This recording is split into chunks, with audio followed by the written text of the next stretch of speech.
जून मासर intensified pulse polio immunisation कार्यक्रम शुभारंभ आज झारसुगुड़ा जिला मुख्य चिकित्सालय अनुष्ठित हो जाइछि। कार्यक्रम अतिथि माने 5 वर्षरू कम बयसर शिशु मानक पोलियो टीकार 2 बुंदा पियाई अभियान शुभारंभ करथिले।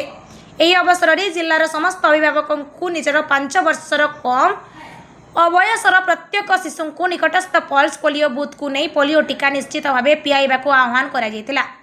पल्स पोलियो अभियान माध्यम पोलियो मुक्त समाज गठन दिगरे समस्त सहयोग कामना करा। जिलार समस्त सहरांचल और ग्रामांचल स्थापित pulse polio booth transit booth और परवर्ती घर को घर बुलिबा कार्यक्रम माध्यम योग्य शिशु मानक पोलियो टीका प्रदान करा जिवो। पोलियो टीकाकरण पाई एही अभियान को सफल करिबारे समस्त सक्रिय सहयोग लोड़ा बोली स्वास्थ्य विभाग पक्षरु कहुछि। जून 2024 आईपीपीआई राउंड 28 रु 30 जून मध्य आयोजित होउछि एवं 5 वर्षरू कम बयसर समस्त शिशु को पोलियो टीका प्रदान करने यार उद्देश्य। यह कार्यक्रम सफलता पाई माइक जोगे समस्त को सचेतन करा जायथिला। झारसुगुड़ा घनश्याम पढ़ियारी रिपोर्ट ओडिया।